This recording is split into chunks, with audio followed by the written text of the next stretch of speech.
আজ তামাম পৃথিবীতে সব চাইতে যারা বড় বড় স্বৈরাচার ছিল তাদের ভেতরে এই পাশের দাদা বাবুরা একজন। এদেরকে মোকাবেলা করার জন্য মেধা দিয়ে ডক্টর ইউনূস এগিয়ে যাচ্ছে। আর মাথা না ওটা ম্যাগনেট। আপনি আজকে দেখেছেন দুইজন এক জায়গায় হয়ে গেছে, অথচ তাকাইতো না আমাদের দিকে, বলতো আলু দেব না, পেঁয়াজ দেব না, না খেয়ে মরবে। অথচ আজকে সম্মেলন হচ্ছে, এই কথা বলছেন না কেন? আপনি দেখেছেন পেপার পত্রিকা ইন্টারনেটে দুইজন এখন এক জায়গায়, কালকে বৈঠক আছে শুক্রবারে।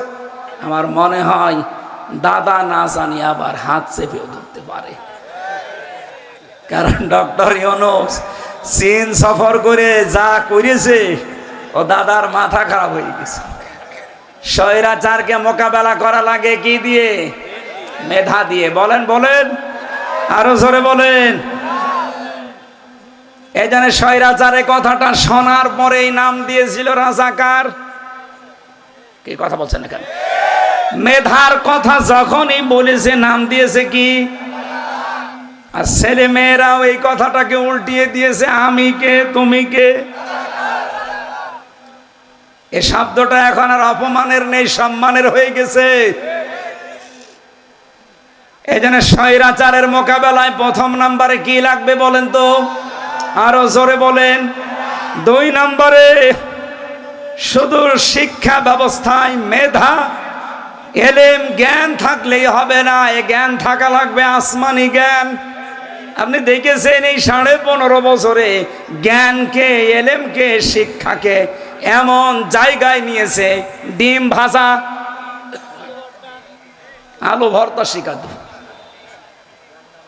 ট্রান্সজেন্ডারের নামে শরীফ শরীফার গল্প দিয়ে, বাবার জীবনী দিয়ে, ভাইয়ের জীবনী দিয়ে, মায়ের জীবনী দিয়ে পুরা শিক্ষা ব্যবস্থাকে ধ্বংস করে ফেলেছিল। জাতিকে কোথায় নিয়ে গিয়েছিল? আর মাত্র 10 বছর যদি এভাবে যেতে পারতো, পুরা জাতিটা জাহান্নামের মাঝখানে চলে যেত। আল্লাহ আমাদেরকে হাতে ধরে বাঁচিয়েছে। কত ব্যথা কত ভাবে সয়েছ যে তুমি, তোমারি ক্ষণে এলাল তায়েফের ভূমি। ফেরেশতা এসে চায় ধ্বংসের হুকুম, লৌহ মাখা মুহাম্মদ প্রাণে ইতিহাস। হে আল্লাহ ক্ষমা করো এ তায়েফবাসীর, এরা বোঝেনি তো আমি যে মুহাম্মদ, হৃদয়ে মুহাম্মদ। আলহামদুলিল্লাহ। বাংলাদেশের ঐতিহ্যবাহী জেলা মেহেরপুর, গাংনী থানার অন্তর্গত করমদি গ্রামবাসীর উদ্যোগে 2 দিন ব্যাপী মহাবিশ্বের মহাবিস্ময় মহান রব্বুল ইজ্জাত আল জালালের মুখের পবিত্র বাণী কোরআনে কারীম ঐতিহাসিক তাফসীরুল কোরআন মাহফিলের সমাপনী রজনীর স্বনামধন্য সভাপতি, স্বনামধন্য রাজনীতিবিদ, অত্র এলাকার সর্বজন শ্রদ্ধাভাজন ব্যক্তিত্ব, সাবেক চেয়ারম্যান তেঁতুলবাড়িয়া ইউনিয়ন পরিষদ গাংনী মেহেরপুর, জনাব মোহাম্মদ রেজাউল হক, আতালাল্লাহু উমরাহু ওয়া বারাকাল্লাহু ফি হায়াতি। এ মাহফিলে এতক্ষণ যিনি আলোচনা রাখলেন আপনাদের মেহেরপুরের সন্তান মাওলানা ওয়াহিদুজ্জামান সেলিম দামাত বারকাতুহুমুল আলিয়া। মঞ্চে বসা আছেন আমার শ্রদ্ধাভাজন শ্বশুর আব্বা মাওলানা সুলতান আহমেদ। মঞ্চে বসা আছেন অত্র এলাকার বিশিষ্ট রাজনীতিবিদ, শ্রদ্ধাভাজন ব্যক্তিত্ব জনাব নাজমুল হুদা, আতালাল্লাহু উমরাহু ওয়া বারাকাল্লাহু ফি হায়াতি। বলেন আমিন।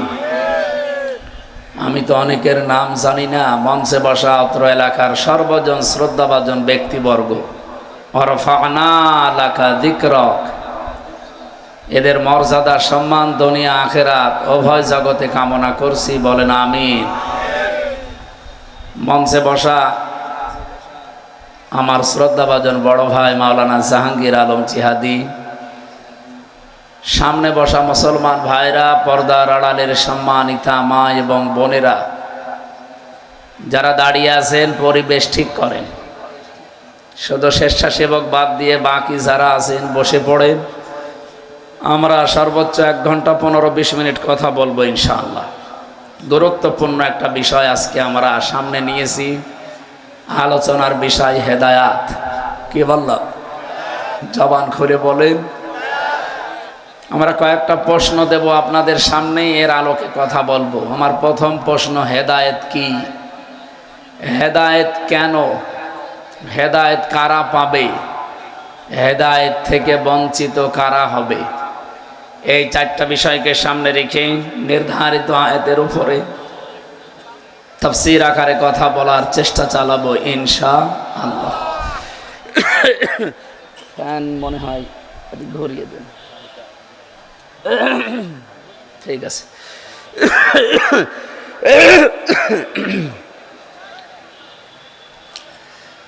দল মত জাতি বর্ণ ধর্ম নির্বিশেষে আজকের এই অনুষ্ঠানে কোরআনে কারীম শোনার জন্য যারা এসেছি, খুশি হয়ে বলেন আলহামদুলিল্লাহ। পৃথিবীর মানুষের প্রতি আল্লাহর যত দয়া, সবচাইতে বড় দয়া 3টা। কয়টা? 1 নম্বরে আল্লাহর পক্ষ থেকে দয়া আমাদের জন্য কোরআন। 2 নম্বরে আমাদের জন্য আল্লাহর পক্ষ থেকে দয়া মুহাম্মাদুর রাসূলুল্লাহ। 3 নম্বরে আমাদের জন্য আল্লাহর পক্ষ থেকে দয়া আমাদের মা আর বাবা।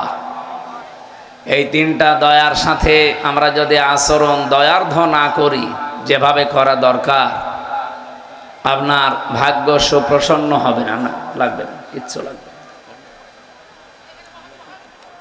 এখানে কেউ চলাফেরা করবেন না তো ভাই, এখানে বসেন।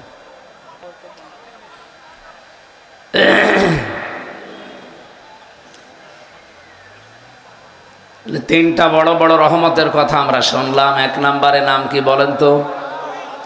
কোরআন শরীফের ভেতরে আল্লাহ রাব্বুল আলামিন একটা মাসের নাম দিয়েছেন। কোনটা? রমজান। বাকি 12টা মাসের নাম আছে না। 11টা মাসের নাম আল্লাহ একবারে দিয়েছেন সূরা তাওবায়, ইন্না ইদ্দাতাশ শুহুরি ইনদাল্লাহি 12 শাহরান ফি কিতাবিল্লাহ। অবশ্যই আল্লাহর কাছে গণনার দিক থেকে মাসের সংখ্যা 12টা। কয়টা? কোন দিন তিনি এটা বানিয়েছেন? ইয়াউমা খালাকাস সামাওয়াতি ওয়াল আরদা, যেদিন আসমান আর জমিন তিনি তৈরি করেন, ওই দিন তার কিতাবে, কিতাব মানে কি? কোরআন। বলেন তো, কোরআন শরীফের ভেতরে আল্লাহ এই কোরআনের নাম দিয়েছেন 55টা। তার ভেতরে উল্লেখযোগ্য নাম 5টা। কোরআন, ফুরকান, জিকির, কিতাব আর তানজিল। কয়টা বললাম? এই 5টার ভেতরে অন্যতম নাম কি? কিতাব। বলেন বলেন। আপনারা যা শুনবেন মনে রাখবেন। এই 5টা অন্যতম নামের ভেতরে আমি 4 নাম্বার উচ্চারণ করেছিলাম আল কিতাব। আল্লাহ বলেন আমার কিতাবের ভেতরে। তাহলে আল্লাহর কিতাব একটাই। কয়টা? কোনটা? এই কিতাবের ভেতরে আল্লাহ 12টা মাসের নাম লিপিবদ্ধ করেছিলেন, কিন্তু মুহররম, সফর, রবিউল আউয়াল, রবিউল সানি, রজব, শাবান এভাবে বলেননি। একবারে বলেছেন 12টা মাসের নাম। শুধু একটা মাসের নাম উল্লেখ করলেন, শাহরুর রমাদান। এই সেই মাস যার নাম কি? আপনি একবার যদি মন খুলে উচ্চারণ করেন, র মিম দাদ আলিফ নুন, 50টা নাকি হবে। আল্লাযী উনজিলা ফীহিল কোরআন। আল্লাহ পাক বলেন এই মাসে আমি কোরআনে কারীম নাজিল করেছি হুদাল লিন্নাস, মানুষকে হেদায়েত দেওয়ার জন্য। আমরা কোরআনের প্রথম অংশে পড়েছি হুদাল লিল মুত্তাকিন। কোরআন এসেছে মানুষকে হেদায়েত দেওয়ার জন্য। ওখানে জানলাম কোরআন এসেছে মুত্তাকিদের হেদায়েত দেওয়ার জন্য। সূরা নামলের ভেতরে, নাহালের ভেতরে আপনি পাবেন হুদাল্লিল মুসলিমিন। কোরআনে কারীম আল্লাহ দিয়েছেন মুসলমানদের হেদায়েত দেওয়ার জন্য। কথাটা পেলাম আমরা তিন রকম। কয় রকম? এই এদিকে তাকান, ক্লাস চলছে, যেভাবে ক্লাস করা লাগে ওইভাবে ক্লাস করেন, নাই তো বাড়ি চলে যান। আমরা 1 ঘন্টা 15-20 মিনিটের একটা ক্লাস করব, অন্তত 50টা বিষয় বাড়ি নিয়ে যেতে চাই কি? আর এমন ছাত্র আপনি, হেড স্যারের কাছে একজন এসে বলছে, স্যার হয় ছুটি দেন, নাই আমি গেলাম। হেড স্যার চিন্তা করছে, বই খাতা কলম ব্যাগ নিয়ে সেভাবেও দাঁড়িয়েছে, ও ছুটি দিলেও যাবে, ও না দিলেও যাবে। যাই, তোর রোল নাম্বার কত? 82। ক্লাসে ছেলে কয়টা? 82টা। 82টা ছেলে ক্লাসে, ওর রোল নাম্বার 82। ও খুব ভালো ছাত্র, ওর জীবনের কোনো উদ্দেশ্য আছে? ও খালি আসে মা বাবার ভয়ে, আর এই এদিক ওদিক ঘোরাফেরা করে পালিয়ে চলে যায়। ওকে বড় হলে মানুষের মতো মানুষ হবে নাকি আওয়ামী লীগ হবে? হ্যাঁ, ওইটাই হবে। তা আমরা এখানে 82 রোল নাম্বার থাকতে চাই না। রোল নাম্বার হওয়া লাগবে 1, 2, 3-এর ভেতরে। এরা যেভাবে ক্লাস করে এইভাবে মনোযোগ দেবেন এদিকে, নাকি পিছু টান আছে? আল্লাহর কথা কয় রকম পেলাম এখানে? আরো জোরে বলেন। 1 নম্বরে মুত্তাকিদের তিনি হেদায়েত দেওয়ার জন্য কোরআন দিয়েছেন। 2 নম্বরে মুসলমানদেরকে কোরআন দিয়েছেন হেদায়েত দেওয়ার জন্য। 3 নম্বরে মানুষকে দিয়েছেন কোরআন হেদায়েত দেওয়ার জন্য। আল্লাহর কথা কি আমাদের মতো এরকম 2-3 নাম্বার? আল্লাহর কথা যে একটার সাথে আরেকটা মেলে না, এরকম কোন কথা কোরআনে আল্লাহ দিয়েছেন? দেননি। আপনি কোথায় পেলেন? সূরা নিসার 82 নম্বর আয়াতে আছে, ওয়ালাউ কানা মিন ইনদি গায়রিল্লাহি লাওয়াজাদু ফীহি ইখতিলাফান কাসীরা। আমার কোরআনে এমন কোন বক্তব্য আমি দেইনি যে একটার সাথে আরেকটা মেলে না। অথচ এখানে আমরা 3 রকম কথা পেলাম। আল্লাহর নিজের কথার সাথে মিল নেই। আল্লাহ আমাদের মতোই, তাহলে আপনাকে মিলিয়ে দেওয়া লাগবে। তাফসীরে ফি জিলালিল কোরআন সাজ্জাদ কুতুব রাহমাতুল্লাহ আলাইহি উনি ব্যাখ্যায় লিখেছেন 3টা কথাই ঠিক আছে। 1 নম্বরে যে আল্লাহ বললেন হুদাল্লিন নাস, এই পৃথিবীতে যত মানুষ আল্লাহ বানিয়েছেন সবাইকে কোরআন হেদায়েত দিতে পারে, সে ক্ষমতা কোরআনের নেই? আছে। এই যে আছে বললেন, এটা কোথায় পেয়েছেন আপনি? যালিকাল কিতাবু লা রাইবা ফীহি। এখানে কিতাবের আগে আলিফ লাম আছে।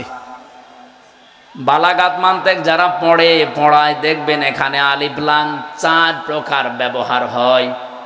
এখানে যে আলিফ লাম দিয়েছেন নির্দিষ্ট করার জন্য আল্লাহ রাব্বুল আলামিন বোঝাতে চেয়েছেন পৃথিবীর মানুষেরা, পৃথিবীতে একটাই কিতাব আছে যা মানুষকে হেদায়েত দেওয়ার ক্ষমতা রাখে। নাম কি? বলেন বলেন। এই আয়াতের ব্যাখ্যায় হাদিস পেয়েছি। বিশ্বনবী বলেন, তিরমিজি শরীফের হাদিস, এটা খুব ভালো করে খেয়াল করবেন, এখানে ওয়াজ হয়তো শেষ হয়ে যাবে। মানিত্তাবাল হুদা বিগাইরিল কোরআন আদাল্লাহুল্লাহ। কোন মানুষ যদি কোরআন বাদ দিয়ে পৃথিবীর কোন জায়গায় ভালো হওয়ার নিয়তেও যায়, হেদায়েত পাওয়ার জন্য যায়, আল্লাহ নিজে দায়িত্ব নিয়ে তাকে গোমরা বানিয়ে দেয়। মেহেরপুরবাসী খুব খেয়াল করে শব্দর দিকে তাকান। নবীজি কিন্তু দল্লা শব্দ দিতে পারতেন। সলাসি মুজাররদ থেকে যদি এ বাপটা আসতো তাহলে বাংলা অর্থ দাঁড়াতো আপনি নিজেই নিজেকে খারাপ বানিয়ে ফেলেছেন। কিন্তু আদাল্লা ইউদিল্লু বাবে ইফআল থেকে এসেছে। এই বাবের খাসিয়াত হচ্ছে এর বাংলা অর্থ দাঁড়িয়েছে আপনার নিয়ত হয়তো ভালো ছিল, আপনি কোন জায়গায় হেদায়েত পাওয়ার জন্য গিয়েছিলেন, আপনি কোন জায়গায় থাকেনও ভালো হওয়ার নিয়তে, কিন্তু কোরআন সেখানে ছিল না। এই জন্য আল্লাহ নিজে দায়িত্ব নিয়ে আপনাকে গোমরা খারাপ বানিয়ে দেবে। এ পর্যন্ত বুঝেছেন কিনা বলেন? না বুঝেন। শব্দটা কত ওজন আপনি টের পাচ্ছেন? এখানে ফাইল বা কর্তা সরাসরি আল্লাহ নিজে। আল্লাহ পাক বলেন নবীজির কথা, এটা আদাল্লাহুল্লাহ, আল্লাহ নিজে দায়িত্ব নেবে তাকে খারাপ বানিয়ে দিতে। বলেন তো হেদায়েত দেওয়ার একচ্ছত্র মালিকানা হামজার, রেজাউল সাহেবের, কার? উনি যদি বলে আমি তোকে খারাপ বানিয়ে দেব, আপনার কোন বাবা আছে আপনাকে হেদায়েত দেবে বলেন? এই হাদিসটার বাস্তব প্রমাণ বাংলাদেশ। কি আমরা আজ দেখি এই দেশে যেখানে কোরআন নেই, মানুষ সেখানে কিন্তু ভালো হওয়ার নিয়েতেও অনেকে যায়। যেমন কুষ্টিয়ার লালনের মাজার, আপনি যত মানুষ বাংলাদেশ সহ বিশ্বের বিভিন্ন দেশ থেকে আসে, আপনি জিজ্ঞাসা করে দেখেন কেউ খারাপ হওয়ার নিয়তে যায় না। যারা যায় ওখানে ভালো হওয়ার নিয়ত থাকে, যে আল্লাহর ওলির দরবারে এসেছি। কিন্তু কোরআন শরীফ সেখানে নেই, কোরআনের নিয়ম নীতি চলে না। এই জন্যে মানুষ যারা যায় তারা ভালো হওয়ার পরিবর্তে আরো খারাপ হয়। আগে বিড়ি সিগারেট খেত না, এখন খায়। আগে গাঁজা বুঝতো না, এখন গাঁজা খায়। আর বাংলাদেশে একটাই নিরাপদ জায়গা আছে যেখানে পুলিশ পাহারা দিয়ে গাঁজা খাওয়ায়, এই একটা জায়গায় আছে। অন্যান্য জায়গায় গাঁজা খেলে পুলিশ ধরে আপনারা জেলে দেবে। আর লালনের মাজারে যদি কেউ এরিয়ার ভেতরে গাঁজা খায়, পুলিশ বলবে বাবা খা, আমরা আছি। লোকটা যারা গিয়েছে ওরা কি ভালো হয়েছে না খারাপ হয়েছে? হাদিস এ পর্যন্ত শেষ না। এদেশে প্রায় 48,000-এর উপরে পীরের দরবার আছে সরকারি জরিপে। আপনি মিলিয়ে দেখেন, অধিকাংশ জায়গায় মানুষ চায় ভালো হওয়ার নিয়তে, কিন্তু যেখানে কোরআন নেই, কোরআনের কর্মসূচি নেই, মানুষ ভালো হওয়ার নিয়তে গেলে কি হবে? আরো খারাপ হয়। আমি কি এটা বেশি বললাম? তাহলে আজকে থেকে সিদ্ধান্ত নেওয়া যায় না, যেহেতু যালিকাল কিতাব, কিতাবের আগে আলিফ লাম দিয়ে আল্লাহ নির্দিষ্ট করে দিলেন, কোরআন বাদে পৃথিবীতে কোন জায়গায় গেলে আপনি হেদায়েতের পরিবর্তে আরো খারাপ হবেন। কেন? এই যে আলিফ লামটা আমি 4 প্রকার বললাম, এমনি বলি নাই। আমার শ্বশুর আছে, শ্বশুরকে বাবা বলা জায়েজ আছে না নেই? ওনারে আমি শ্বশুর আব্বা বললাম না, এই কথা বলছেন না? শ্বশুরকে বাবা বলা আব্বা বলা জায়েজ আছে, কিন্তু নিজের বাবার সামনে যদি বারবার ওনারে আমি বলি আব্বা জান, লোকজন আমারে জিজ্ঞাসা করে আপনার বাবা কোনটা, ওনারে দেখায় আর আমার বাবা ডিলিট, ওনার মনে দুঃখ লাগবে না? বলেন বলেন। আল্লাহ পাক বলেন যালিকাল কিতাব, এই সেই কিতাব। এজন্য আলিফ লাম দিয়ে নির্দিষ্ট করে দিলেন। এই একটাই মাত্র কিতাব আছে পৃথিবীতে যেটা মানুষকে হেদায়েত দিতে পারে, সেইটা বাদ দিয়ে তুই পৃথিবীতে কোন জায়গায় গেছিস বল?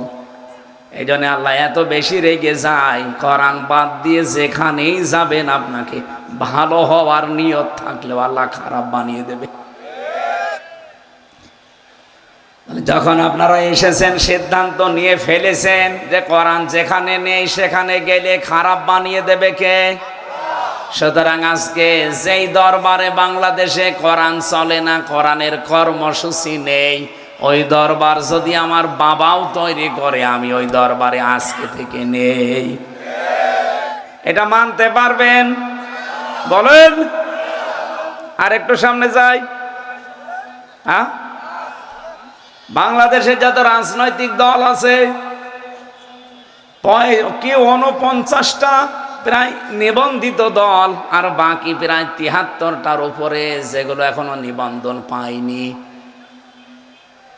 বলেন শত দল এদেশে আছে, কোরআন যে দলের কর্মসূচিতে নেই, কোরআন যেখানে পাওয়া যায় না, ওই দল যদি আমার বাবাও তৈরি করে থাকে, আমি ওখানে নেই না। এটা অত জোরে বলার দরকার নেই, দিনকাল এখনো ভালো না, এটা একটু আস্তে বলে। আমি জানি এটা আপনারা মানতে পারবেন না, এখানে একটু চিল্লিয়েছেন এ পর্যন্ত। এটা যদি সত্যি আপনি মেনে নিতে পারেন, একটু হাত তুলে দেখান তো। আন্দাজে হাত তুলবেন না ভাই, আমি জানি অনেকে হাত এবার তুলবে না, কারণ এটা মেনে নেওয়া যে কত কঠিন। ঠিক আছে, আলহামদুলিল্লাহ।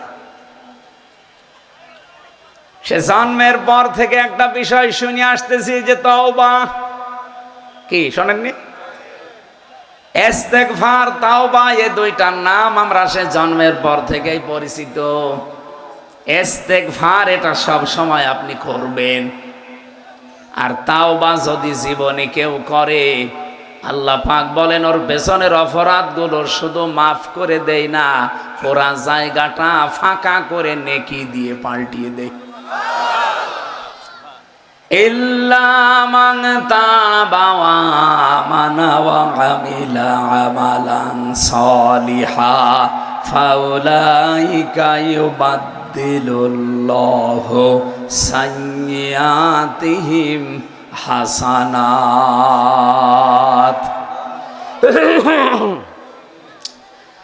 সূরা ফুরকানের ৭১ নম্বর আয়াতে আছে, ৭০ নম্বর আয়াতে আছে, আল্লাহ পাক বলেন যে লোকটা তাওবা করে, ঈমান আনার পরে ভালো ভালো কাজের আঞ্জাম দেবে বলে নিয়ত করে ফেলেছে, আমি আল্লাহ তার জন্য কি দেব জানো? পেছনের যত অপরাধ ছিল সব পাল্টিয়ে ওইটা নেকি দিয়ে পরিবর্তন করে দেব। এই জন্য সাজ্জিয়া তো বহু বচন, হাসানা তো বহু বচন। যত অপরাধ ছিল পুরাটা কাটতে থাকবে, আর ওখানে নেকি লিখতে লিখতে ভরাট করে দেবে। তাওবা আর ইস্তেগফার কি এক? বলেন বলেন। হ্যাঁ, ইস্তেগফার করলে আপনাকে আল্লাহ মাফ করবে, আপনার উপরে সন্তুষ্ট হবে। তাওবা করলে শুধু মাফ করে সন্তুষ্ট হবে না, পেছনের ওই জায়গাটা পুরা নেকি দিয়ে ভরাট হয়ে যাবে। এখন তাওবা কারে বলে, কিভাবে করা লাগে? অনেকে আমরা বিভিন্ন জায়গায় যাই, মসজিদে ইমাম সাহেব তাওবা পড়িয়ে দেয়, আস্তাগফিরুল্লাহ। কি পড়ায় না? আস্তাগফিরুল্লাহ কি তাওবা? এটা ইস্তেগফার, এটা ক্ষমা চাওয়ার জন্যে। তাওবার তিনটা অর্থের প্রথম অর্থ, তাওবা মানে আপনাকে ফিরে আসা লাগবে। সূরা জুমারের 52, 53, 54 নাম্বার আয়াতগুলো একটু বাড়িতে মিলাবেন। রব্বুল আলামিন বলেন, কুল ইয়া ইবাদিয়াল্লাযীনা আসরাফু আলা আনফুসিহিম লা তাকনাতু মির রাহমাতিল্লাহ ইন্নাল্লাহা ইয়াগফিরুদ যুনুবা জামিআ ইন্নাহু হুয়াল গফুরুর রহিম। হে নবী, আমার বান্দা বান্দীদেরকে আপনি বলেন, হে আল্লাহর বান্দারা, নফসের উপরে জুলুম করে নিজেদেরকে যারা শেষ করে দিয়েছো, আল্লাহর রহমত থেকে নৈরাশ হয়েছেও না, ফিরে আসো। অবশ্যই আল্লাহ তোমাদের যত অপরাধ ছিল সবগুলো মাফ করে দিচ্ছে, দেবে। শুধু দিচ্ছে না, ইয়াগফির এটা মোজারে, বর্তমান, ভবিষ্যৎ, প্রেজেন্ট, ফিউচার। আল্লাহ জামবুম দেননি, জুনুব বহু বচন দিয়েছেন, এরপরে আবার জামিয়া দিয়েছেন। সত্যি যদি আমরা এখনই তাওবা করার নিয়ত করে থাকি, আমার আল্লাহ একটা অপরাধও বাকি রাখবেন না, সবগুলো ক্ষমা করবেন। কারণ দুইটা নামে আয়াতের পরবর্তীতে আছে, ইন্নাহু হুয়াল গফুরুর রহিম। আল্লাহ গফুর এবং রহিম, এই বড় বড় দুইটা নাম এখানে দিয়েছেন। বলেন সুবহানাল্লাহ। কি বুঝলেন এখান থেকে?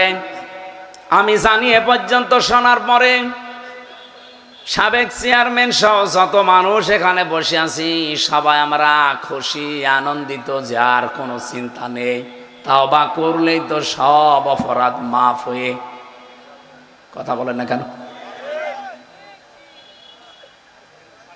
কোন আয়াত থেকে যদি কেউ দলিল দিতে চান, এদিকে তাকান। আমি আজকে মাত্র একটা আয়াত পড়েছি, সূরা দোহার 7 নম্বর আয়াত। কোন আয়াত থেকে যদি কেউ তাফসির করতে চায়, দলিল দিতে চায়, তাহলে উসুলে তাফসিরের 13টা নিয়ম আছে।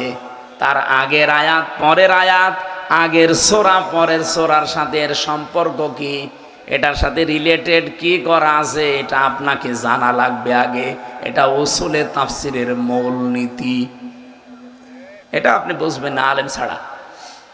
তো এখানে আমি যেটা বোঝাতে চাই, আল্লাহ রাব্বুল আলামিন এই আয়াত পর্যন্ত শেষ করে দিলে আমি আল্লাহর কসম এই আয়াতটা এখানে পড়তাম না। আল্লাহ জানাতে চেয়েছেন এই ক্ষমা পেতে হলে, এদিকে তাকান, কোন ক্ষমা?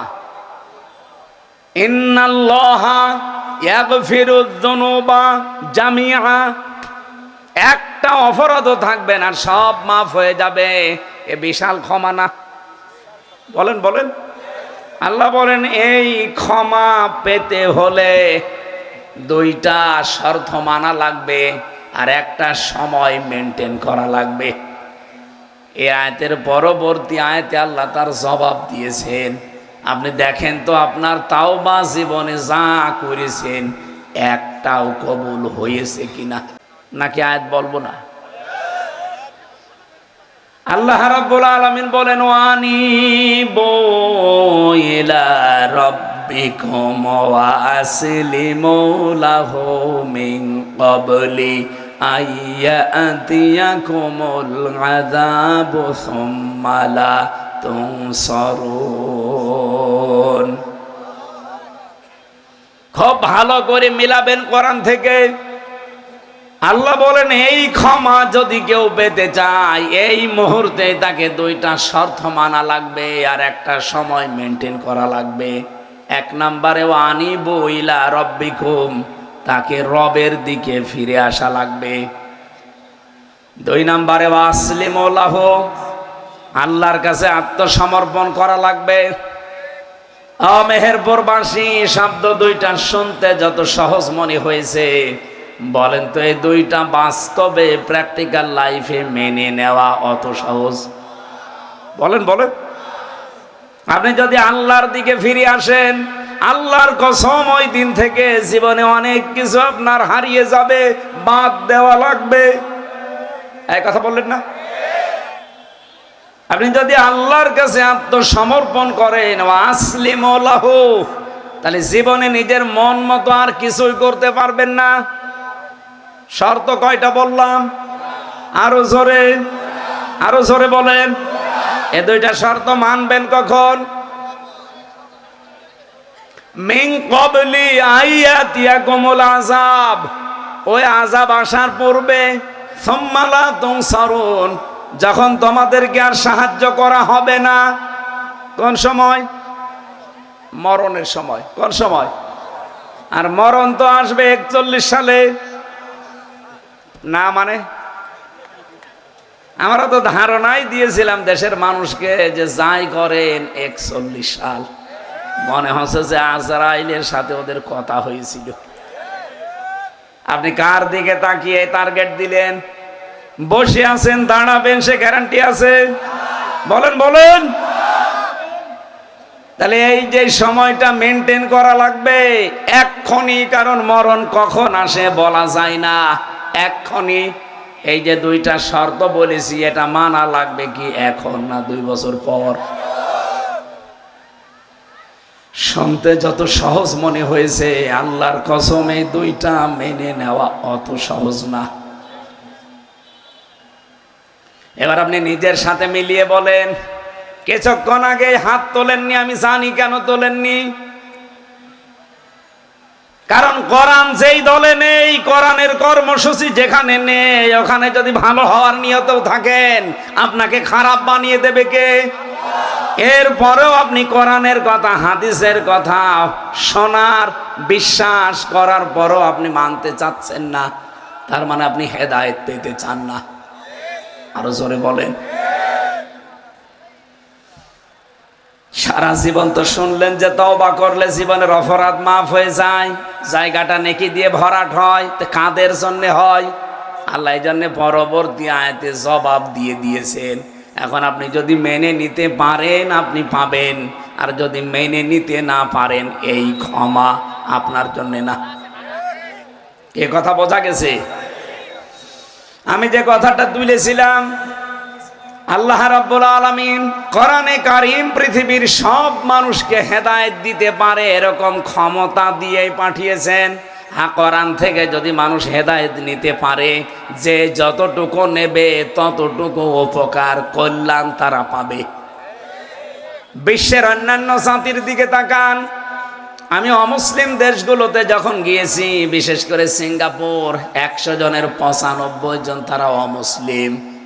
ওরা কোরআনে কারীম বিশ্বাসও করে না, মানেও না, কিন্তু কোরআন থেকে কিছু নিয়ম নীতি এমন ভাবে ফলো করে চলছে।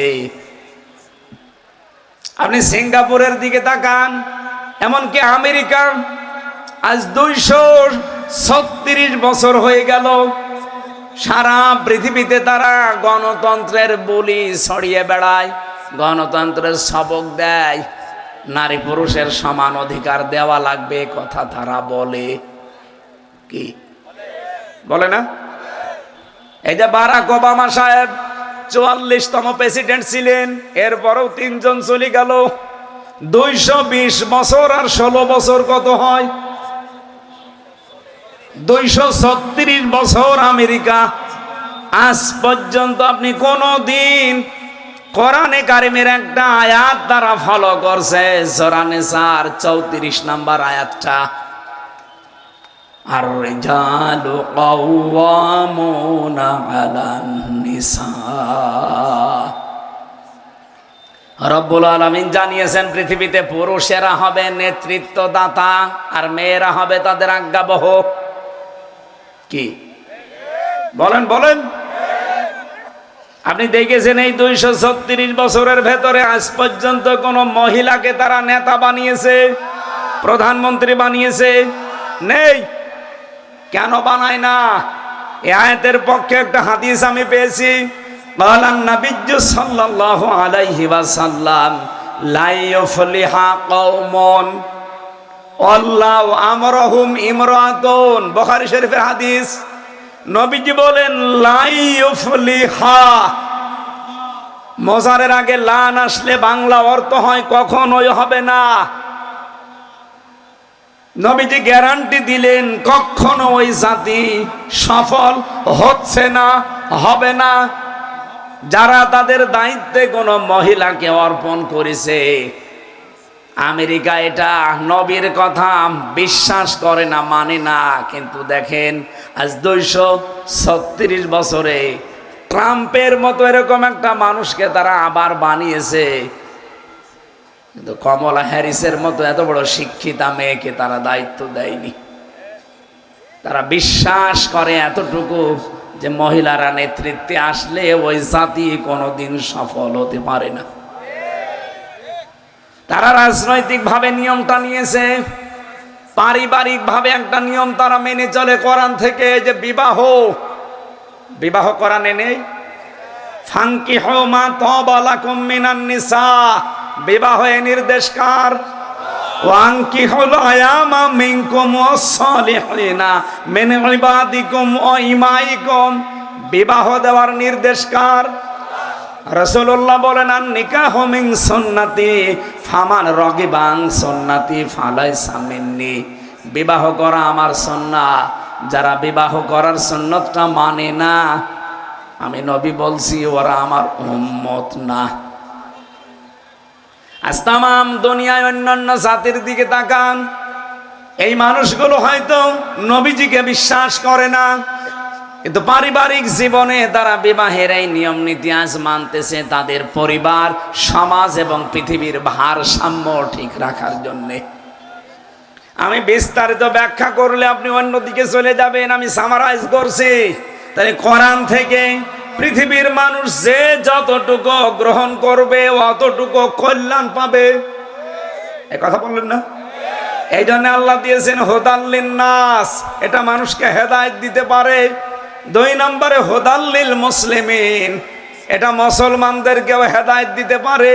এই জন্য মানুষদের তুলনায় পৃথিবীতে মুসলমানেরা কোরআনে কারিম থেকে হেদায়েত আরেকটু বেশি নেয়, এই জন্য উপকারও আমরা আরেকটু বেশি পেয়েছি।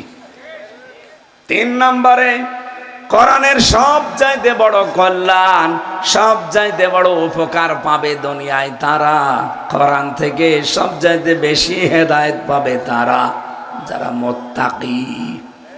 তাহলে আল্লাহর কথা কয়টা ছিল বলেন বলেন? 3টা কথা এখন ঠিক আছে না নেই? কোরআনের ক্ষমতা আছে, সব মানুষকে হেদায়েত দিতে পারে।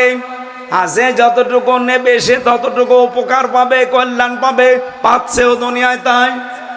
এরপরে মুসলমান আর একটু বেশি নেয়, জন আর একটু বেশি পেয়েছে। 3 নম্বরে সব চাইতে বেশি কল্যাণ উপকার পায় দুনিয়াতে কোরআন থেকে মুত্তাকিরা। কারা? আল্লাহ রাব্বুল আলামিন এই যে 2-3 দিন আগে যে দিনটা মাসটা চলে গেল তার নাম রমজান, এই রমজানে কোরআন দিয়েছিলেন, এই রমজানে সিয়াম দিয়েছিলেন। এই রমজানে সিয়ামের মাধ্যমে যেটা অর্জন করার তাকিদ দিয়েছেন নাম কি? তাকওয়া। নাম কি? এবার আসেন আমার মূল কথায় যাচ্ছি। এবার সমস্যা হয়ে গেল নাকি? ভালো ছিল।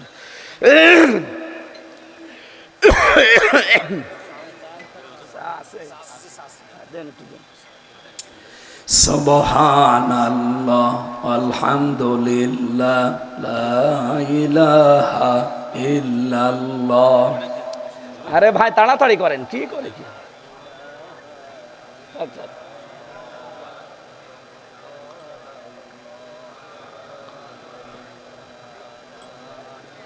ঠান্ডা হয়ে গেছে। লা ইলাহা ইল্লাল্লাহ মুহাম্মাদুর রাসূলুল্লাহ। মেহেরপুরবাসী, পৃথিবীতে আল্লাহর সবচাইতে বড় দয়ার কথা বলেছিলাম কয়টা? আরো জোরে বলেন। 1 নম্বরে কোরআন, 2 নম্বরে রাসূলুল্লাহ। লাকাদ মান্নাল্লাহু আলাল মুমিনিন, অবশ্যই আল্লাহর পক্ষ থেকে মুমিনদের উপরে বড় অনুগ্রহ, দয়া, মানান। তার নাম রাসূল। তার নাম কি? 3 নম্বরে আমাদের জন্য সব চাইতে বেশি আল্লাহর পক্ষ থেকে 3 নম্বরে দয়ার নাম হচ্ছে মা আর বাবা। এই 3টা দয়ার সাথে সঠিক ব্যবহার করার তৌফিক কামনা করছি, বলেন আমিন। এত পর্যন্ত যা শুনলেন এই আধা ঘন্টা, এর সামারাইজ হচ্ছে এইটা যে কোরআন যেখানে নেই সে যেই হোক, আমি আজকে সিদ্ধান্ত নিয়ে ফেলেছি আমি ওখানে আর থাকবো। বলেন বলেন আলহামদুলিল্লাহ। সেই কোরআন থেকে সূরা দুহা 7 নম্বর আয়াত পড়েছি। আমাদের আলোচনার বিষয় আমরা আগেই জানিয়েছি, হেদায়াত। নাম কি? আরো জোরে বলেন। এটা যে কত বড় গুরুত্বপূর্ণ একটা নিয়ামত। আপনি হেদায়েত না পেলে জান্নাতের আশা করতে পারেন না। হেদায়েত মানব জীবনের জন্য সব চাইতে বড় জরুরি একটা বিষয়। এই পৃথিবীতে আল্লাহ কারো হাতে এইটা দেননি, এমনকি রাসূলুল্লাহকেও আল্লাহ এটা দেননি। হেদায়েত দেওয়ার দায়িত্ব রাসূলুল্লাহর ছিল। বলেন বলেন। নিজের চাচা আবু তালিবকে দিতে পারতেন, কি কথা বলেন না কেন? নিজের চাচা আবু তালেবকে তিনি দিতে পারেননি। আবু জেহেল গ্রাম সম্পর্কের চাচা, তাকেও দিতে পারেননি। আপন চাচা আবু লাহাব, তাকেও দিতে পারেননি। কিন্তু 2 জনকে আমার আল্লাহ দিয়েছিলেন, হযরত আমির হামজা আর হযরতে আব্বাস রিদওয়ানুল্লাহি তাআলা আলাইহিম আজমাইন। বলেন আমিন। রব্বুল আলামিন সূরা কসসের 56 নম্বর আয়াতে জানিয়েছেন, ইন্নাকা লা তাহদি মান আহবাবতা ওয়ালাকিন্নাল্লাহা ইয়াহদি মান ইয়াশা। অবশ্যই আপনি যাকে ভালোবাসেন, পছন্দ করেন, তাকে হেদায়েত দিয়ে দেবেন না, বিষয়টা এমন না। আমি আল্লাহ যাকে ভালোবাসি, পছন্দ করি, যার মনের খবর আমি জানি যে হেদায়েত পাওয়ার যোগ্য, আহুয়া আ'লামু বিল মুহতাদিন, কে পাবে এটা আমি আল্লাহ ভালো জানি। তাহলে হেদায়েত পাবে কি হামজা জানে? বলেন বলেন। ফাইন্নামা আলাইকাল বালাগ ওয়া আলাইনাল হিসাব, আমার দায়িত্ব পৌঁছিয়ে দেওয়া, হিসাব নেওয়ার দায়িত্ব কার? আরো জোরে বলেন। লাস্তা আলাইহিম বিমুসাইতির, হে নবী আপনাকে আমি দারোগা পুলিশ করে পাঠাইনি যে মানুষ পিটিয়ে হেদায়েত করবেন না। আপনার দায়িত্ব হক কথাগুলো সঠিকভাবে তুলে ধরা। কুলিল হাক্কু মির রাব্বিকুম ফামান শাআ ফালিয়ুমিন ওয়া মান শাআ ফালিয়াকফুর, যার ইচ্ছা হয় সে কবুল করবে, যার ইচ্ছা হয় সে কুফরি করবে। তাহলে আমাদের দায়িত্ব শুধু হক কথা, হেদায়েতের কথাটা প্রচার করা। হেদায়েত দেবে কে? এ দায়িত্ব কার? এবার আসেন তো আমরা আয়াতের দিকে সরাসরি এবার তাফসিরে যাচ্ছি। রব্বুল আলামিন বলেন, ওয়াজাদাকা যাল্লান ফাহাদা। আমি কোরআন শরীফ সামনে নিয়ে বলতে পারি, এখানে যত মানুষ আমরা আছি, শুধু কয়েকজন আলেম বাদ দিয়ে এই আয়াতটার বাংলা অর্থ করতে দিলে 100 জনের 99 জন ভুল করবে। অথচ একটা পরিচিত আয়াত, এই যে ঠিক বললো পেছনে যে ওটা ফাসেল পাস, ওরে আপনি এখন এই আয়াতের বাংলা ব্যাখ্যা করতে দেন। আমি আমার যতটুকু বিশ্বাস, এরকম যত মানুষ আছে, শাব্দিক অর্থের দিকে খেয়াল করে দেখবেন 100 জনের 99 জন ভুল করবে। যেটা রসুলের শানে, খুব খেয়াল করে আপনাকে এটার বাংলা অর্থ বের করা লাগবে। আমি বাংলা বলছি, আপনি মিলান তো। এইভাবে করে ডক্টর মিজানুর রহমান আজহারি কিছু শব্দের বাংলা অর্থ করার কারণে আজ সারা পৃথিবীতে বাংলা ভাষাভাষী যারা আছে তাদের কাছে উনি এখন কালার হয়ে গেছে। রাসূলুল্লাহর শানে একবার কাউবয় বলেছিল, যদিও শব্দটা ঠিক আছে, কিন্তু রাসূলুল্লাহর শানে শব্দটা মেলে না। কি কথা বলেন না কেন? এমন এমন কিছু শব্দ, যে 6 প্যাক, এটা রাসূলুল্লাহর শানে ঠিক না। যদিও বিষয়টা তো ঠিক আছে, কিন্তু বিশ্বনবীকে আল্লাহ এত মর্যাদা দিয়েছেন, তার নামে কোনো শব্দ যদি কেউ চয়ন করতে চায়, হিসাব নিকাশ করে মেপে মেপে বলা লাগবে। আমি এবার বলছি, আপনি দেখেন, ওয়াজাদাকা, আর আমি আপনাকে পেয়েছি দল্লাং, পথভ্রষ্ট, ফাহাদা, অতঃপর আপনাকে আমি পথের দিশা দিয়েছি, হেদায়েত দিয়েছি। বাংলা অর্থ ঠিক আছে না নেই? আছে। এভাবে অর্থ করলে আমার ঈমান থাকবে যে আমি রাসূলুল্লাহকে পথভ্রষ্ট বলে ফেলেছি। নবীজি যদি পথভ্রষ্ট হয়, তে আমরা উম্মত খাদে পড়ব। এবার আমি ভবাইকে বলছি, বলেন আপনি কিভাবে ওর অর্থ বের করবেন, করেন তো দেখি। না, পথ হারা বললো আপনার কে নবীজির শানে মেলে না। আপনি নবীকে পথ হারা বলতে পারেন, পথভ্রষ্ট বলতে পারেন না, গোমরা বলতে পারেন না, পথ হারাও বলতে পারেন না, অথচ বাংলা অর্থ এগুলোই হয়। আমার মাস্টার্সে ভাই ঢাকা বিশ্ববিদ্যালয় থেকে একজন ডক্টর এসেছিল, উনি আমাকে এই আয়াতটা ধরার পরে বলছে, ওয়াজাদাকা দল্লাং ফাহাদা।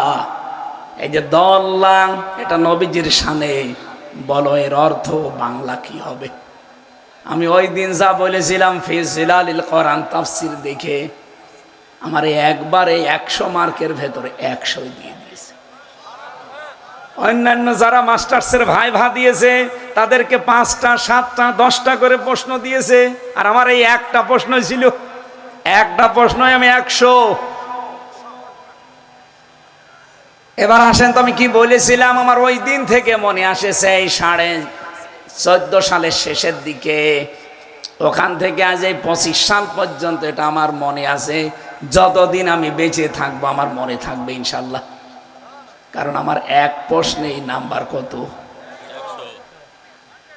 এর বাংলা অর্থ এবার আমি বলছি, আপনার কাছেও ভালো লাগবে। ওয়াজাদাকা যাল্লান ফাহাদা, আর আপনাকে আমি পেয়েছি পথ সম্পর্কে অনবহিত।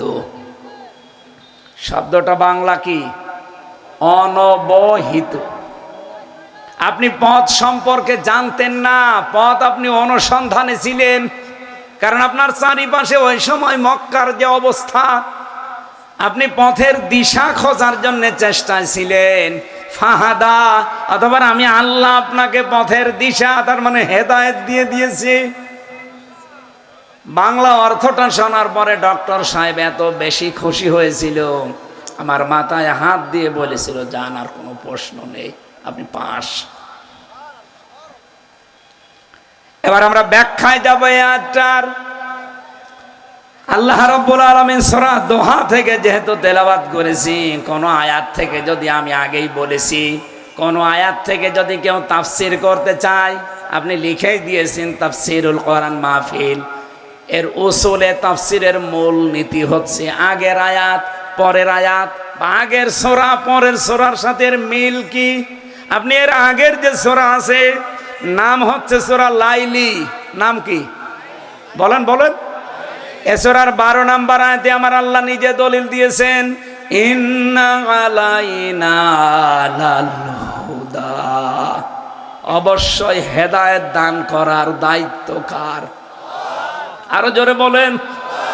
এরপরে সূরার নাম হচ্ছে সূরা আলাম নাশরাহ। এর 5 এবং 6 নাম্বার দুইটা আয়াতই এক।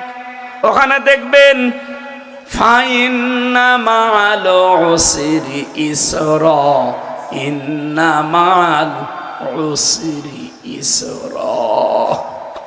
কোরআন শরীফ চিন্তা ভাবনা করে পড়া লাগে। কথাটা কোনোদিন শুনেছেন? আফালা ইয়াতাদাব্বারুনাল কোরআন, কি হয়েছে তোমাদের? কোরআন নিয়ে কেন চিন্তা ভাবনা করো না? এই আয়াতটা তো আমিও সেই 5 পাস করার পর থেকে পড়ছি, কিন্তু এর ভেতরে যে এটা আছে আমি নিজের জীবনে এখন পেয়েছি। আপনি এখানে আল্লাহর বক্তব্য ছিল ফাইন্না মা'আল উসরি ইসরা। উসরির আগে আলিফ লাম আছে। আলিফ লাম 4 প্রকার হয়। এর 1 নাম্বার নির্দিষ্ট করার জন্য মারেফা বলা হয়। আপনি উসরির আগে আলিফ লাম দিয়ে আল্লাহ জানাতে চেয়েছেন, বান্দা বান্দিরা অবশ্যই কষ্ট যদি দুনিয়ায় একটা পাও, ইসরা এটা নাকেরা, এটা অনির্দিষ্ট, একটা কষ্ট যদি দুনিয়ায় তুমি ভোগ করো আমি আল্লাহর জন্যে, ইসলামের জন্যে, মানবতার জন্যে, সামনে তোমাকে হাজারো কল্যাণ আমি আল্লাহ অবারিত ফ্রি করে দেব। এই জন্য দুনিয়াতে দেখবেন মানবতার জন্য, ইসলামের জন্য, আল্লাহর জন্য যারা একটা কষ্ট সহ্য করে, ভবিষ্যতে তার জন্য হাজারো সহজ কল্যাণ এই পথগুলো আমার আল্লাহ নিজে খুলে দেয়। আমি প্রথম যখন জেলখানায় গিয়েছিলাম ওই সময় 10 সাল, যারা জেলে দিয়েছিল ওরা আমাকে অপমান করার জন্য ট্যাগ দিয়েছিল যে শিবিরের ক্যাডার, রক কেটে বেড়ায়। অথচ যে ডাহা মিথ্যা কথা আজ বাংলাদেশ অলরেডি প্রমাণ পেয়ে গেছে। শিবির যে রক কাটে এটা শয়তানও বিশ্বাস করে। রক যারা কাটে তারা আজ নিষিদ্ধ। এই কথা বলছেন এখানে? রক যারা কাটে তারা নিষিদ্ধ না? ওই নাম দিয়ে এখন যদি রাস্তায় আসে জনগণই পিটিয়ে মেরে ফেলবে, প্রশাসন লাগবে না। অথচ সে 77 সাল থেকে শুরু করে 25 সাল পর্যন্ত এই মিথ্যা ট্যাগটা তাদের নামে দিয়ে সারা বাংলাদেশ সহ বিশ্বের মানুষের কাছে কালার করে রেখেছিল যে এরা রক কাটে। আজ পর্যন্ত একটাও প্রমাণ পাওয়া গেছে? কিয়ামত পর্যন্ত পাওয়াও যাবে না, কারণ এই ট্রেনিং এখানে দেওয়া হয়। বলেন, মানুষ এখন আর এটা খায় না। প্রথমে আমাকে যখন মসজিদ থেকে নিয়ে গেল ধরে, যে ওসি সাহেব নিয়েছিল, পরবর্তীতে ওসির দ্বারা আমি অনেক উপকারও পেয়েছি দুনিয়ায়। বলেন তো, ওরা আমাকে অপমান করার জন্য কষ্ট দিয়েছে। প্রথমে এই মিথ্যা মামলা দিয়ে প্রথমে হাজতে দিল থানার, অথচ আল্লাহ রাব্বুল আলামিন ওই দিন থেকে যে আস্তে আস্তে ওপরে তুলতে তুলতে আজ তামাম পৃথিবীর বাংলা ভাষাভাষী এমন কোনো মানুষ নেই যে আমির হামজায় নামটা জানে না। মায়ের পেটের ভেতর থেকে বের হয়ে মনে হয় আমার নাম বলে। আমি বাইরের রাষ্ট্রগুলোতে ভাষা বুঝি না, অথচ ওরা আমার কণ্ঠ দিয়ে মাহফিলগুলোকে কনভার্ট করে দেখি কোরআনের কথা শুনছে। তামিলনাড়ুতে গিয়েছিলাম, ভাষা ওদের যে তামিল ভাষা শয়তানও বুঝবে কিনা আল্লাহ জানে, এত কড়া। অথচ দেখি আমার তেলাওয়াত বাজতেছে, আমার ওয়াজগুলো কণ্ঠ কনভার্ট করে তারা শুনছে মসজিদে। এই কণ্ঠ তো আমার মনে হয় হ্যাঁ বাংলাদেশে আমির হামজার, অথচ আমি নিজে। ওই দিন যদি ওরা আমাকে অপমান না করতো, কষ্টটা না দিত, আমি ওই দিন একটা কষ্ট পেয়েছিলাম বিনা কারণে। মসজিদ থেকে হাতে হ্যান্ডকাপ দিয়ে যে কয়েকশো মানুষের সামনে থেকে যখন নিয়ে যাচ্ছিল, আমি অঝোর নয়নে ওই দিন কেঁদেছিলাম যে বিনা দোষে আজ এত অপমান হতে লাগলো। 10 সালে এরপরেই যে সময় পাল্টানো আরম্ভ করেছে, এই একটা অপমানের কারণে, কষ্টের কারণে আল্লাহ এত বেশি সুখ খুলে দিয়েছেন, এত বেশি সুখের দুয়ার খুলে দিয়েছেন। একটার জন্য কমপক্ষে আমি 50টা উপকার পেয়েছি। সব চাইতে বেশি পেলাম এই যে কি 21, 22, 23 এই 3 বছর জেলে থাকার কারণে। আমার মতো কত হামজায় দেশে আছে, শুধু আমার মনে হয় আজ এই জেলে যাওয়ার কারণে আর এই কষ্টটা পাওয়ার কারণে আজ বাংলাদেশের সব মানুষের ভেতরে একটা সিম্পিতি আল্লাহ তৈরি করে দিয়েছে। আমার আদর্শ হয়তো তারা মানে না, বিশ্বাসও করে না, কিন্তু কথাগুলো দেখি গোপনে গোপনে শুনতেছে। কি বুঝলেন এই আয়াত থেকে? আমি তাফসীরের মূল নীতি বলছিলাম, আগের সূরা পরের সূরার সাথে একটা মিল আছে। এবার আসেন আমরা সূরা দোহায় যাচ্ছি, বিশ্ব নবীর কাছে হযরতে জন্দুব, বিশেষ করে তার নাম হযরতে আবু যর গিফারি রাদিয়াল্লাহু তাআলা আনহু, তিনি বলেন নবীজির কাছে প্রায় 17 দিন, কেউ কেউ লিখেছে 40 দিন ওহী আসা বন্ধ ছিল। নবীজির মন খারাপ হয়ে গেল, তিনি দুশ্চিন্তায় পড়ে গেলেন যে ওহী আসে না কেন। হঠাৎ করে আবু লাহাবের স্ত্রী, নবীজির আপন চাচী, নাম তার উম্মে জামিল, নাম কি, এই মহিলা মানুষের কাছে ছড়ার আরম্ভ করেছে যে মুহাম্মদের কাছে যে শয়তানটা আসতো সে তাকে ত্যাগ করেছে, ছেড়ে দিয়েছে। নবীজি ভারাক্রান্ত হৃদয়, এত কষ্ট পেয়েছিলেন ওই দিন। রব্বুল আলামিন একটা দুইটা 3 দিন না 17 দিন, কেউ বলেন 40 দিন পরে সূরা দোহাটা আল্লাহ নাজিল করলেন।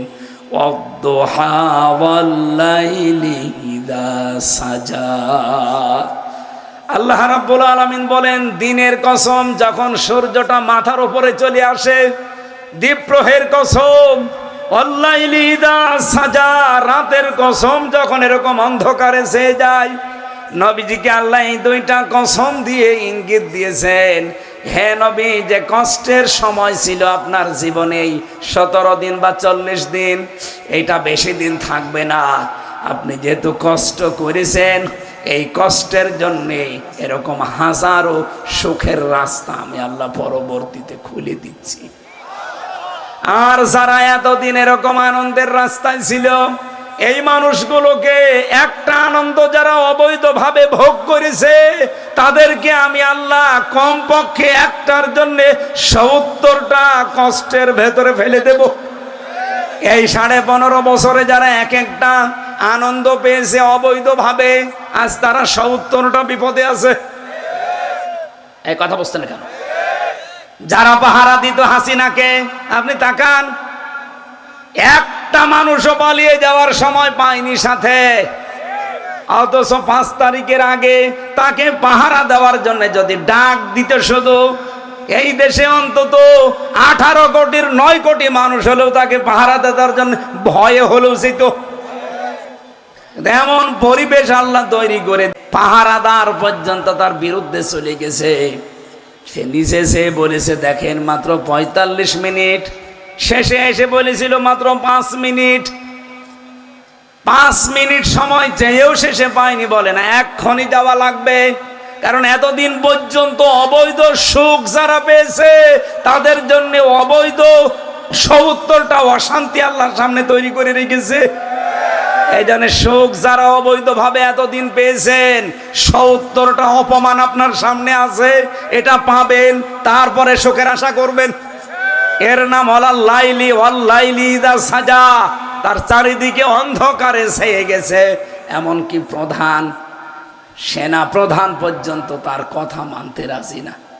ঝামেলা করবেন, আপনিও মরবেন, আমিও মরব। নবীজিকে আল্লাহ সান্ত্বনা দিয়েছে, ওনারা এতদিন পর্যন্ত যেভাবে আপনাকে কষ্ট দিয়েছে, আমি এমন একটা জায়গায় নিয়ে যাচ্ছি, আপনি দেখবেন এই মানুষগুলোকে আমি আল্লাহ একটা অবৈধ সুখ ভোগ করার কারণে 70টা কষ্টের ভেতরে ফেলে দেব। এটা এ নির্দেশ কার? এটা যে কত বাস্তবের প্রমাণ আজ বাংলাদেশ। এই কথা বলেন। সিঙ্গাপুরে ছিলাম, মালয়েশিয়া ছিলাম, ওরা ওখানে বানিয়েছে সাহেব পাড়া, কিন্তু থাকে না, সব তালাবদ্ধ। যে হোটেলে উঠেছি, হোটেলের নিচে নেমে দেখি 2জন শয়তান বসে।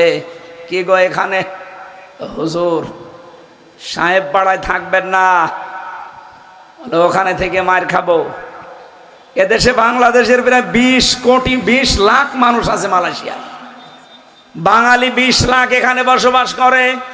সাহেব পাড়ায় আমি আরামে থাকবো, ওরা বাইরে থেকে তালা লাগিয়ে দেবে, শেষে ভেতরে না খেয়ে মরবো। এই জন্য চুরি করে হোটেলে আসি। কবে এসেছেন? বলে আগেই পালিয়েছি। আমি একটা বাস্তবে এইটাই মিলাতে পেরেছি, এই 54 বছরে যারা অবৈধ সুখ ভোগ করেছেন, একটা কয়টা বলেন বলেন, একটা অবৈধ সুখ শান্তি যারা পেয়েছেন 70টা অপমান আপনার সামনে আল্লাহ রেডি করে রেখেছে। নবীজিকে আল্লাহ সান্ত্বনা দিয়েছিলেন, হে নবী, মা ওয়াদ্দাআকা রব্বুকা ওয়া মা ক্বালা। আপনার রব আপনাকে ছেড়েও দেয়নি, ত্যাগও করেনি, আপনার উপরে অসন্তুষ্ট না। এর বাস্তব প্রমাণ এবার আমি নিয়ে যাচ্ছি হযরতে মুসা আলাইহিস সালামের জীবন থেকে। এবার আমরা তাফসীরে মূল জায়গায় যাচ্ছি।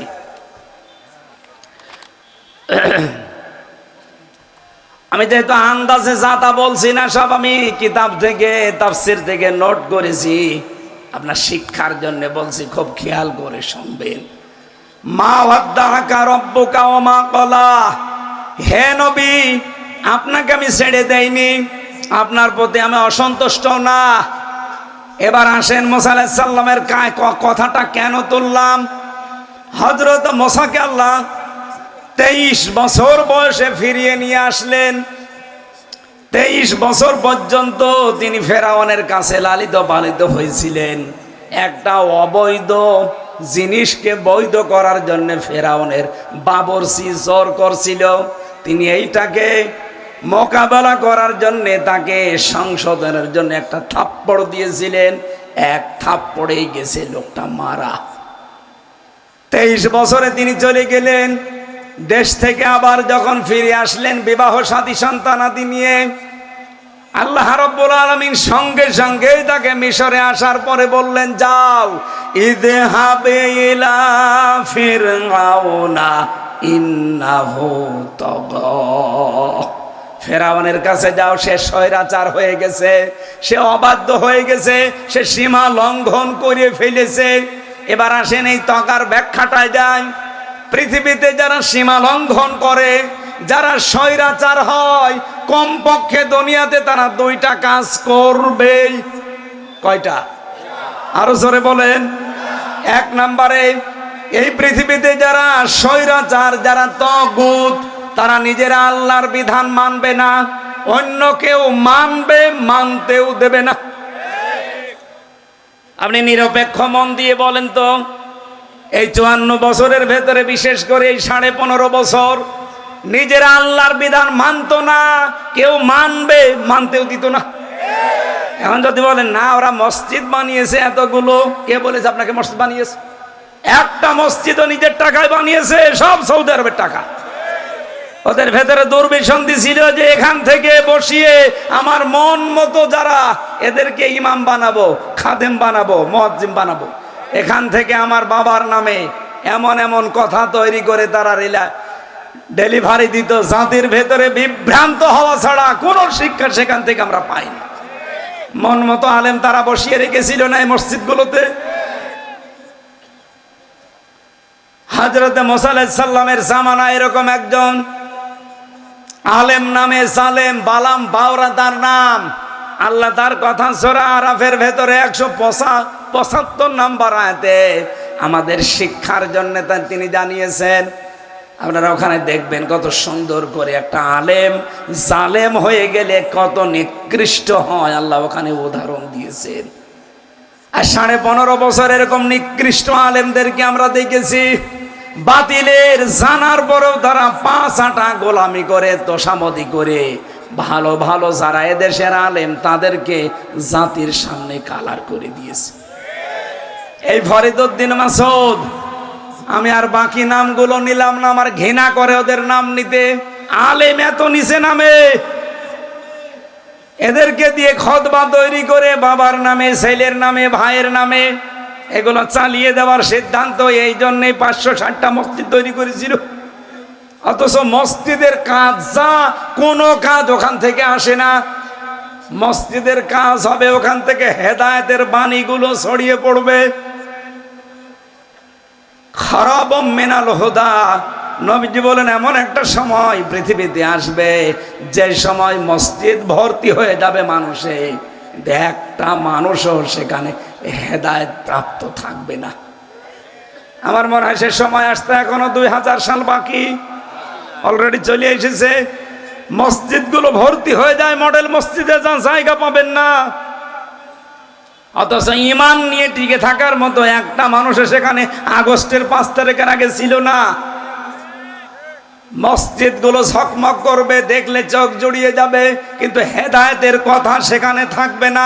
ঠিক তাই হয়েছিল। এজন্য আমরা মনে করছি না ভালো ভালো কাজে আঞ্জাম তো দিয়েছে, এর বিপরীতে খারাপ যেগুলো ওগুলোর দিকে একটু তাকান।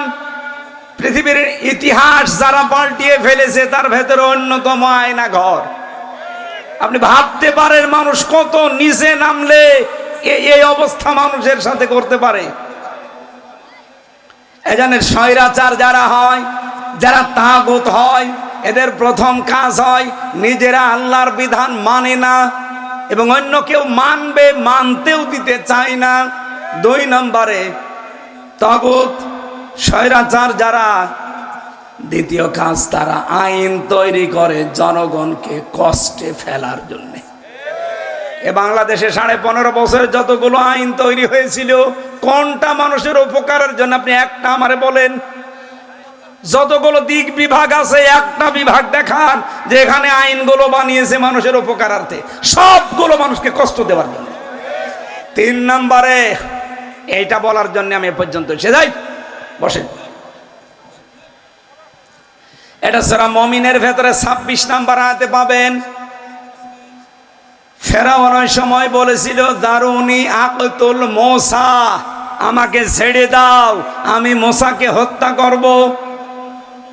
বাংলার জনগণ এদিকে খেয়াল করেন, ফেরাউন কি লোক লস্কর, সেনাবাহিনী, সৈন্যবাহিনী কম ছিল? কেন সে নিজে বলল আমি মুসাকে হত্যা করব? এমনিতে অর্ডার দিলেই তো মুসা দুনিয়া থেকে বিদায় হয়ে যায়।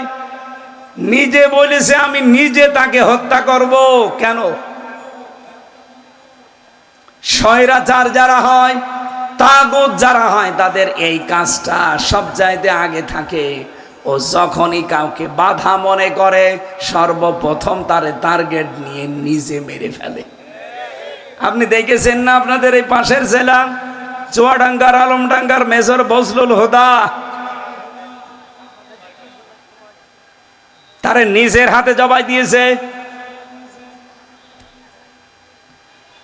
এই জন্যে স্বৈরাচার যারা হয় তাদের কিছু কিছু কাজ আর মানে এখান থেকে বোঝা যায় এই 15.5 বছরে যারা ছিল 100% তারা স্বৈরাচার। বলেন বলেন। হযরতে মুসা বললেন আল্লাহ তুমি এমন জায়গায় আমাকে পাঠাও যে স্বৈরাচার কমপক্ষে 552 বছর একাধারে রাষ্ট্রীয় ক্ষমতায় আছে, ওই এত কঠিন ভাবে বসে আছে, ইউনিয়ন থেকে সংসদ পর্যন্ত সব জায়গায় তার লোক। আমি সেখানে যে করব কি? তুমি আমাকে প্রথমে একটা জিনিস দান করো।